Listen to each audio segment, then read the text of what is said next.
In the latest chapter of the Trump saga, the former president seems to be losing ground, and his response is classic: deny, deflect, and change the game entirely. This time, Trump is not just playing politics, but trying to manipulate the narrative around the numbers that are shaping the economic debate in America. The numbers, however, don't lie, and the economic data coming out this week spells bad news for Trump and his administration. The headline from the ADP report, which noted a loss of 32,000 jobs, paints a bleak picture of the current job market, a situation worsened by the government's ongoing shutdown. But instead of confronting the reality, Trump is doing what he has always done when faced with unfavorable data: he's changing the rules to suit his narrative.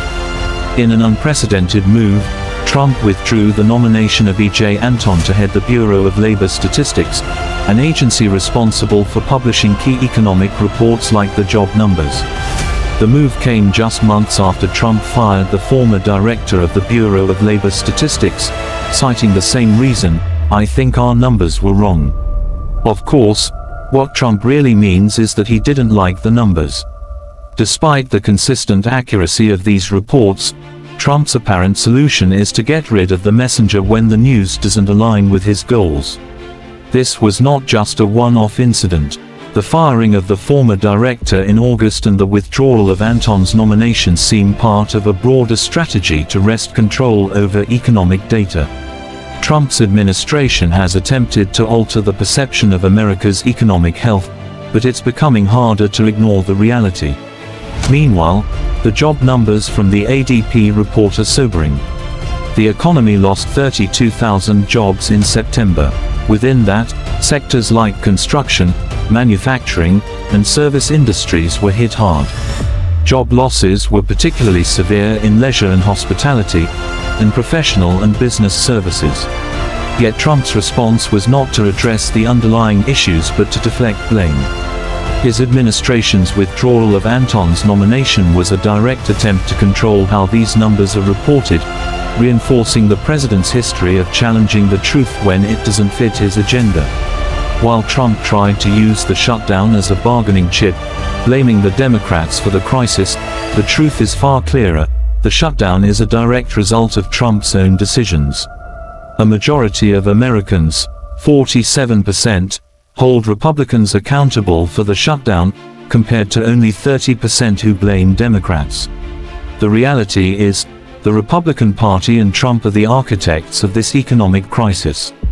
And as the shutdown drags on, economic damage mounts. Further complicating Trump's standing is his loss of support from key voting groups. Black voters and younger voters, groups that once turned out for Trump in 2024, are now showing signs of dissatisfaction. The rising unemployment rates for these groups signal a shift in sentiment, as many are beginning to see the reality of Trump's economic mismanagement. In response to the negative feedback and the tarnishing of his image, Trump has resorted to tactics designed to win political points. MAGA forces are attempting to manipulate the system ahead of the 2026 midterms, with efforts to redraw electoral maps in states like Indiana and Florida in hopes of securing more favorable outcomes. But even in his own backyard, Trump faces pushback. The residents of Indiana, particularly, have shown signs of discontent, even booing his allies like J.D. Vance when they attempt to push these changes.